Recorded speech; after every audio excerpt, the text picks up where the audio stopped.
बिस्मिल्लाहिर्रहमानिर्रहीम। अस्सलाम वालेकुम स्टूडेंट्स। आज का जो हमारा टॉपिक है वो है energy conservation in simple harmonic motion, जो कि चैप्टर 7 का लेक्चर नंबर 5 है। Energy conservation simple harmonic motion को स्टार्ट करने से पहले हम कुछ चीज़ें जो है वो प्रीवियस लेक्चर्स की थोड़ी सी रिवाइज करेंगे, जिसमें हमने देखी तो हमने सिंपल हार्मोनिक मोशन एग्जीक्यूट करते हुए बॉडी की कुछ प्रॉपर्टीज़ जो हैं वो बताई थी। उन प्रॉपर्टीज़ में चंद एक ये थी कि हमने ये कहा था कि हॉरिजॉन्टल मैस स्प्रिंग सिस्टम हो, इसी तरह वर्टिकल मैस स्प्रिंग सिस्टम हो, या फिर सिंपल पेंडुलम हो। इसके अलावा सर्कुलेटिंग बॉडी का जो प्रोजेक्शन है वो अगर हो, इन सब को, ये आपके पास यहाँ पे अगर ऑब्जेक्ट है तो प्रोजेक्शन यहाँ पे है, प्रोजेक्शन इन सब को हमने कहा था they are repeating their oscillation after an equal interval of time. और इन सब की ये प्रॉपर्टी थी कि एक्सेलेरेशन जो है वो डायरेक्टली प्रोपोर्शनल है डिस्प्लेसमेंट की and always directed toward the mean position है। और इन सब में जो मोशन अपनी रिपीट होती है वो ड्यू टू इनर्शिया होती है। और इसके लिए हमने कंडीशन बताई थी कि आपके पास फ्रिक्शनलेस सपोर्ट भी होती है, फ्रिक्शनलेस मीडियम जो है वो यहाँ पे ऑक्यूपाई कर रहा है। इन सब प्रॉपर्टीज़ की वजह से बॉडी जो है अपनी ऑसिलेशन को बार बार रिपीट कर रही थी। और ये हम कह भी सकते हैं कि ये सारी जो है ये प्रॉपर्टीज़ हैं किसकी, एक सिंपल हार्मोनिक मोशन एग्जीक्यूट करते हुए बॉडी की। इन सब को हमने सिंपल हार्मोनिक मोशन एग्जीक्यूट करते हुए बॉडी जो है वो सपोज किया। तो अब हमने इन इन सब में से कोई एक जो है वो पर्टिकुलर जो एप्लीकेशन है, जो एक पर्टिकुलर कंडीशन है, उसको हमने यूज़ करके देखना है कि क्या एनर्जी जो है इसके अंदर कंजर्व रहती है। एनर्जी कंजर्वेशन से मतलब हम ये लेंगे कि ड्यूरिंग ऑसिलेशन या ड्यूरिंग मोशन क्या हर पॉइंट पे टोटल एनर्जी सेम रहती है, या फिर कुछ कहीं पे कुछ कुछ पॉइंट के ऊपर एनर्जी जो है वो कम है एज कम्पेयर टू अदर के। तो चलिए हम इसको जो है वो स्टार्ट करते हैं, जिसमें हम अगर यहाँ पे देखें तो हमने ये सपोज कर लिया कि आपके पास एक मैस स्प्रिंग सिस्टम है जो कि initially at point x is equal to 0 पे, जिसको हम मानते हैं मीन पोजीशन। और इस पॉइंट के ऊपर आपके पास एक्ट करने वाली फोर्सेस जो है वो भी क्या है, 0। बॉडी जो है इट इज एट रेस्ट, जिसको हम माने it is at mean position. तो जब हम इसके ऊपर फोर्स अप्लाई करेंगे तो बॉडी अपनी मीन पोजीशन से डिस्प्लेस होगी और किसी भी पोजीशन के ऊपर आ जाएगी, जिसको हम F is equals to m a जो है वो फोर्स का नाम देते हैं। और हुक्स लॉ के अकॉर्डिंगली उस फोर्स की वैल्यू जो है वो किसके बराबर है, F is equal to k into x के।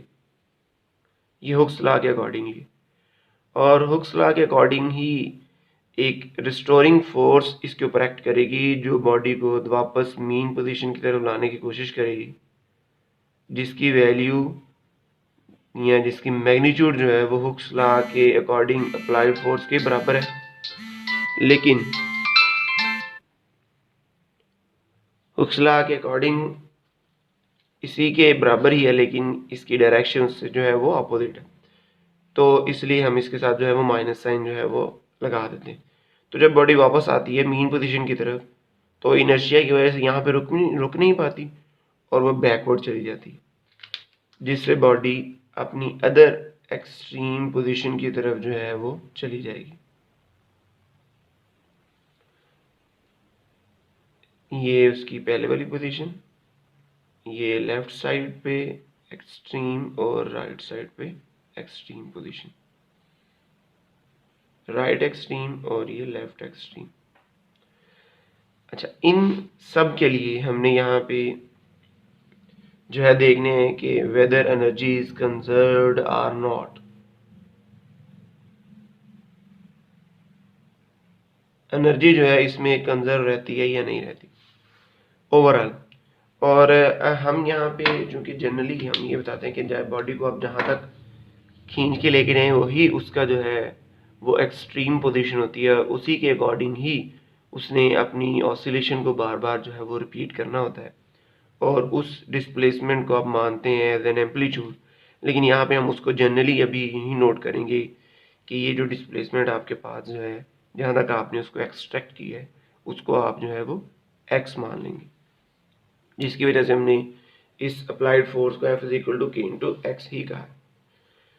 तो हमने यहाँ पे अब डिटर्मिन करनी है एनर्जी।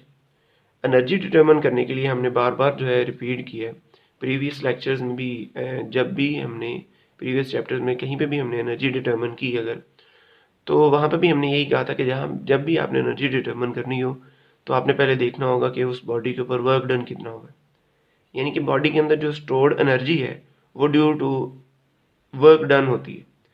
तो इस बॉडी के ऊपर हमें देखना होगा कि ओवरऑल कितना वर्क डन आपने जो है वो अप्लाई किया। तो वर्क डन फाइंड आउट करने के लिए हमें देखना होगा कि आपके पास फोर्स क्या है। वर्क डन के लिए कंडीशन होती है कि आपके पास फोर्स जो है वो क्या होनी चाहिए, constant, it must be constant. जबकि यहाँ पे जो फोर्स एक्ट कर रही है वो हमने कहा था डायरेक्टली प्रोपोर्शनल है डिस्प्लेसमेंट के, यानी कि अगर बॉडी यहाँ पे है तो ज़ीरो है, थोड़ा डिस्प्लेसमेंट तय किया तो फोर्स कम है, और डिस्प्लेसमेंट तय करेंगे फोर्स और होगी। तो इसका मतलब है ड्यूरिंग इट्स मोशन, जब जब आप जो है बॉडी को आगे की तरफ खींचते जाएंगे, जितना ज़्यादा डिस्प्लेसमेंट बढ़ाते जाएंगे फोर्स भी चेंज होती जाएगी, यानी कि ओवरऑल फोर्स इसमें जो है वो कांस्टेंट नहीं रहेगी। तो उसके लिए हम क्या करते हैं, हमने निकालना तो वर्क डन ही है, तो हम क्या करते हैं, हम यहाँ पे ओवर द होल एवरेज जो है वो फोर्स डिटर्मिन करके उसका एवरेज वर्क डन जो है वो फाइंड आउट कर लेते हैं। तो यहाँ पे हम लिखेंगे for work done we find average force acting on the mass spring system। और वो आपके पास जो फोर्स है, इनिशियली हमने कहा कि फोर्स कितनी है, इनिशियल पॉइंट पे 0 और फाइनल पॉइंट पे कितनी है, k इंटू एक्स। तो आप इन दोनों को जो है वो सम अप कर दें, तो एवरेज फोर्स जो है वो किसके बराबर आ जाएगी, 0 प्लस के इंटू एक्स डिवाइडेड बाई 2। तो दो पॉइंट्स की एवरेज लेनी हो तो हम क्या करते हैं, दोनों को ऐड करके 2 पे डिवाइड कर देते हैं, तो आपके पास इसके इक्वल आ गया। तो इस तरह अब हम यहाँ से वर्क डन डिटर्मिन कर लेंगे। तो वर्क डन का जो है वो फार्मूला क्या होता है, एफ डॉट डी, जिसको आप जो है वो ओपन करें तो आप लिखते हैं F D cause of theta के बराबर। अब यहाँ पे फोर्स जो एफ है उसकी वैल्यू तो अभी हमने डिटर्मिन की, एवरेज फोर्स की हाफ की इंटू एक्स है, और डी यहाँ पे जो डिस्प्लेसमेंट है वो आपके पास इसके इक्वल है एक्स के, 0 से लेके यहाँ तक का डिस्प्लेसमेंट एक्स, और इस तरह यहाँ पे जो एंगल थीटा है, आप फोर्स भी उस तरफ लगा रहे हैं, डिस्प्लेसमेंट भी उसी तरफ जो है वो तय हो रहा है, तो दोनों पैरेलल हों अगर, तो एंगल कितना होगा यहाँ पे 0 डिग्री का। तो इसका मतलब यहाँ पे वर्क डन जो है वो किसके बराबर आ रहेगा, हाफ के एक्स, डी की जगह पे भी एक्स, और कॉज ऑफ 0 डिग्री आप इसको लिखेंगे। तो जब हम इसको सिंप्लीफाई करें तो हाफ के एक्स स्क्वायर और कॉस 0 का आंसर यहाँ पे क्या हो जाएगा, 1। तो इसका मतलब है आप यहाँ पे जो है लिख सकते हैं कि वर्क डन जो है वो आपके पास इक्वल आ गया हाफ के एक्स स्क्वायर, जिसको आप according to work energy principle लिखेंगे कि यही वर्क डन जो है आपके पास उस बॉडी के अंदर एज ए एनर्जी के तौर पे स्टोर होगा, और वो एनर्जी कौन सी होगी, ड्यू टू पोजीशन एनर्जी है, तो ये एनर्जी होगी आपके पास पोटेंशियल एनर्जी, और इस एनर्जी को हम एक स्प्रिंग की वजह से एनर्जी को हम कहेंगे इलास्टिक पोटेंशियल एनर्जी। तो आपके पास यही वर्क डन उसके अंदर एनर्जी के तौर पे स्टोर होगा, जिसको आप हाफ के एक्स स्क्वायर का नाम देंगे, और ये आपके पास पोटेंशियल एनर्जी जो है, इस एनर्जी को हम कहेंगे ये आपके पास जनरल रिलेशन है। इस जनरल रिलेशन से हम पोटेंशियल एनर्जी की वैल्यू जो है वो फाइंड आउट करेंगे एट मीन और एट एक्सट्रीम पोजीशन। ये आपके पास मीन पोजीशन थी, और ये अदर टू जो हैं ये आपके पास जो है वो दोनों की दोनों क्या है, एक्सट्रीम पोजीशंस। तो चलिए हम इसको जो है वो सॉल्व करने की कोशिश करते हैं। तो उसके लिए हम देखें तो एट मीन पोजीशन जो है, जहाँ पे आप x को क्या मानते हैं, 0। जब आपके पास x की वैल्यू 0 हो तो पोटेंशियल एनर्जी जो है उसकी वैल्यू होगी हाफ के एक्स 0 स्क्वायर। तो पोटेंशियल एनर्जी का रिजल्ट आपके पास क्या रहेगा, 0। इस पोटेंशियल एनर्जी को हम कहते हैं मिनिमम पोटेंशियल एनर्जी, और इस इक्वेशन को आप नाम दे दें इक्वेशन नंबर 2। इसको 1 बोल देंगे और इसको हम कहते हैं इक्वेशन नंबर 2। इसी तरह एट एक्सट्रीम पोजीशन, तो एक्सट्रीम पोजीशन पे x किसके इक्वल होता है, x नॉट के। तो हम यहाँ पे लिखेंगे कि पोटेंशियल एनर्जी जो है वो किसके इक्वल होगी, हाफ के एक्स नॉट स्क्वायर। अब यहाँ पे अगर हम गौर करें तो x की जगह आपने क्या पुट कर दिया, एक्स नॉट। के यहाँ पे तो कांस्टेंट है जो कि स्प्रिंग कांस्टेंट होता है, और एक्स नॉट जो है ये आपके पास मैक्सिमम डिस्प्लेसमेंट है, जिसको हम एम्पलीट्यूड भी कहते हैं। तो इसका मतलब है जो आपके पास राइट डायरेक्शन में क्वांटिटी है ये एक मैक्सिमम वैल्यू रिप्रेजेंट कर रही है, क्योंकि पोटेंशियल एनर्जी किसके ऊपर रिप्रेजेंट कर रही थी, जस्ट एक्स के ऊपर, डिस्प्लेसमेंट पे। और जब डिस्प्लेसमेंट की वैल्यू मैक्सिमम होगी तो that's mean potential energy have its maximum value which is half के एक्स नॉट स्क्वायर। इसको आप बोल देंगे इक्वेशन नंबर 3। तो आपने यहाँ पे पोटेंशियल एनर्जी जो है वो डिटरमिन कर ली। अब इस तरह हम यहाँ पे काइनेटिक एनर्जी जो है वो इसकी डिटरमिन करेंगे, क्योंकि आपको पता है कि बॉडी की जो टोटल एनर्जी है वो दो चीज़ों के ऊपर डिपेंड कर रही होती है। तो हमें यहाँ पे यही देखना है कि टोटल एनर्जी जो है वो किसी भी पॉइंट पे क्या वो कंजर्व रह रही है या नहीं। तो टोटल एनर्जी जो है वो दो तरह की एनर्जी पे डिपेंड करती है, एक पोटेंशियल एनर्जी और दूसरा काइनेटिक एनर्जी। तो उसके लिए हम यहाँ पे लिख रहे हैं as kinetic energy is defined है। काइनेटिक एनर्जी जो है उसका हम फॉर्मूला यहाँ पे लिखते हैं, वह है kinetic energy is equals to half m v square. अब इसका मतलब आपको यहाँ पे वेलोसिटी जो है इस सिंपल हार्मोनिक मोशन एग्जीक्यूट करती हुई बॉडी की वेलोसिटी जो है वो बतानी है, और इसकी वेलोसिटी का जो रिलेशन है वो हमने ऑलरेडी प्रीवियसली जो है वो डिफाइन किया हुआ है। तो वेलोसिटी का जो रिलेशन है वो है हमारे पास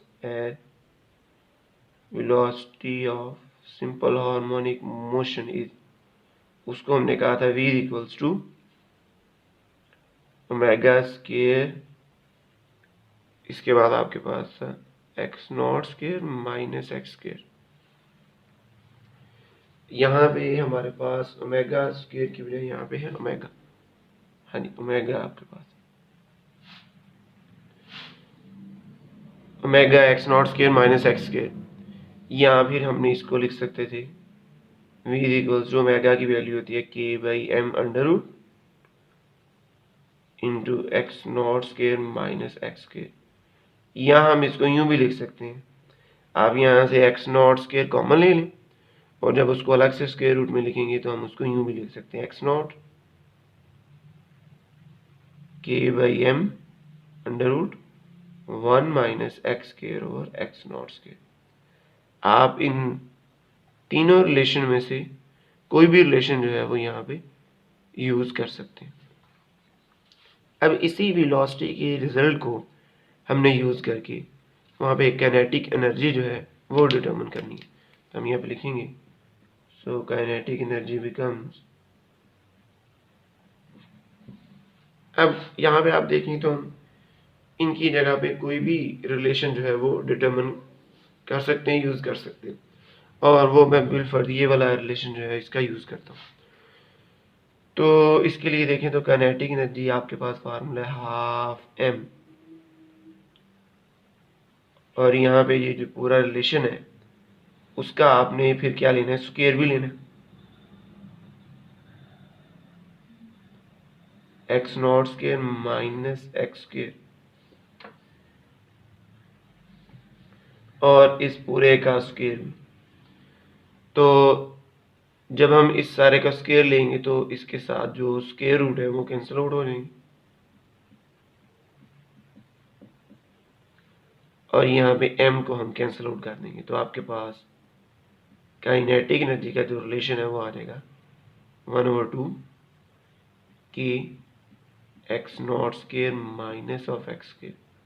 इसको आप बोल दें इक्वेशन नंबर 4, जो कि जनरल रिलेशन है काइनेटिक एनर्जी का। अब इस जनरल रिलेशन के लिए आप अगेन देख रहे हैं कि जो जनरल रिलेशन है वो अगेन डिपेंड कर रहा है डिस्प्लेसमेंट के ऊपर, इंस्टेंटेनियस डिस्प्लेसमेंट के ऊपर डिपेंड कर रहा है। अब आपने अगेन इसी इंस्टेंटेनियस डिस्प्लेसमेंट की वैल्यू को यूज़ करते हुए आपने मैक्सिमम और मिनिमम यानी कि मीन और एक्सट्रीम पोजीशन पे काइनेटिक एनर्जी की वैल्यू जो है वो डिटरमिन करनी है। तो उसके लिए हम यहाँ पे इसको सॉल्व करते हैं। अल्हम्दुलिल्लाह।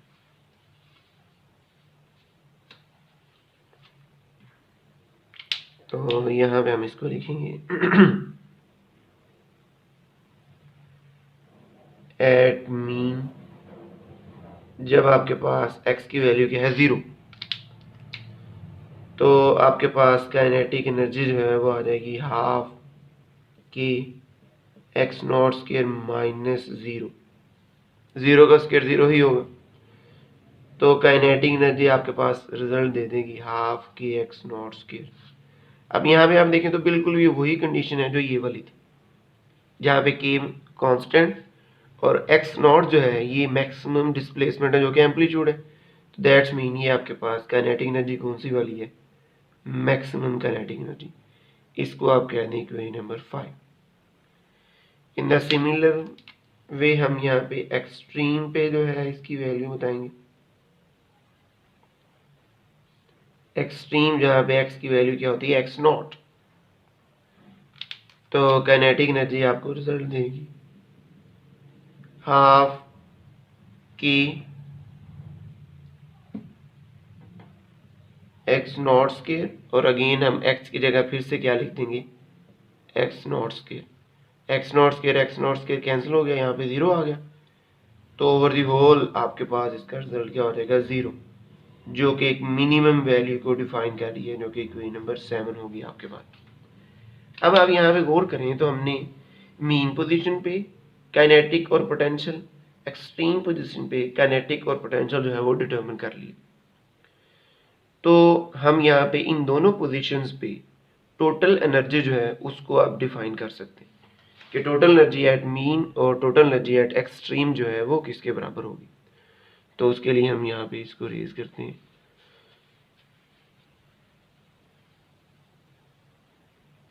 मैं ना यहाँ पे इन दोनों पॉइंट्स को कोई नाम दे देता हूँ।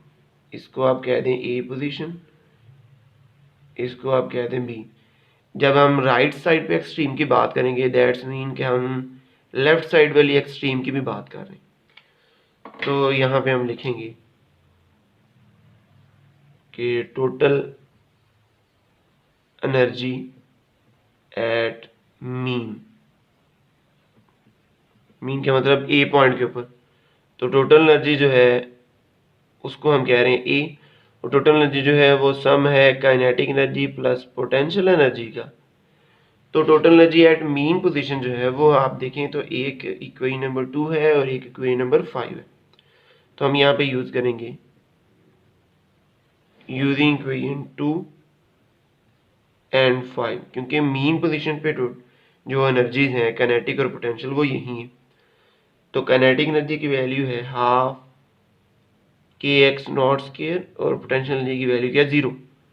तो ये आपके पास टोटल एनर्जी होगी, जिसको हम लिख रहे हैं ई ए इज इक्वल्स टू हाफ के एक्स नॉट स्क्वायर। और यहाँ पे आप देख रहे हैं कि जो टोटल एनर्जी है ये in the form of kinetic energy ही है, और यहाँ पे मीन पोजीशन पे पोटेंशियल एनर्जी क्या है 0। तो दैट्स मीन कि मीन पोजीशन पे सारी की सारी energy in the form of kinetic energy ही होगी और वहाँ पे पोटेंशियल एनर्जी की वैल्यू क्या होगी, 0।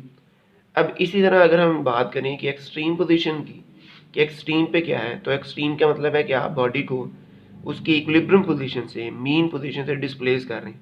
ये बिल्कुल ऐसे ही है जैसे आप को देखें कि बॉडी जो है वो यहाँ पे फ्लोर के ऊपर पड़ी हुई है और फ्लोर से जब बॉडी को आप डिस्प्लेस करते हैं, फ्लोर का मतलब मीन पोजीशन, फ्लोर का मतलब इक्विलिब्रियम पोजीशन, तो इक्विलिब्रियम पोजीशन से आप जितनी फोर्स लगा के उसको डिस्प्लेस करते जाएंगे, आप उसका इतना ही उसकी इक्विलिब्रियम पोजीशन से डिस्टेंस बढ़ाते जा रहे हैं, डिस्प्लेसमेंट ज़्यादा करते जा रहे हैं। तो इसका मतलब है उसकी पोजीशन जो है वो उससे दूर होती जा रही है। जितनी ज़्यादा पोजीशन उसकी इक्विलिब्रियम पोजीशन से दूर होगी, मीन पोजीशन से दूर होगी, ग्राउंड से दूर होगी, उसके अंदर उतनी ही ज़्यादा पोटेंशियल एनर्जी जो है वो स्टोर होती जाएगी। तो इसका मतलब है अब यहाँ पे जब हम बात करेंगे एट पॉइंट ए की, इसको आप कह दें इक्वेशन नंबर 6-7, तो हम बात करेंगे टोटल एनर्जी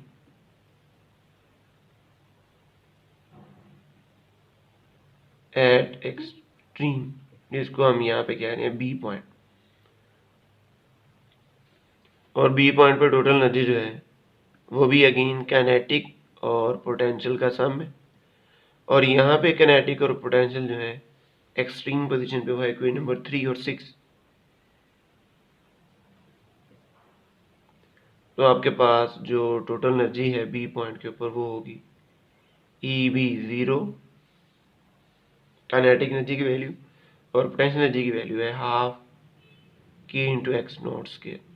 इसका मतलब यहाँ पे आपके पास जो टोटल एनर्जी है वो सारी की सारी कौन सी एनर्जी है, पोटेंशियल एनर्जी, यानी कि आपने जब बॉडी को यहाँ से डिस्प्लेस किया तो वही काइनेटिक एनर्जी उसकी पोटेंशियल में कन्वर्ट होते होते होते होते एट दी एंड जब एक्सट्रीम पे पहुंची तो सारी की सारी उसकी जो काइनेटिक एनर्जी थी वो किस में कन्वर्ट होगी, पोटेंशियल में।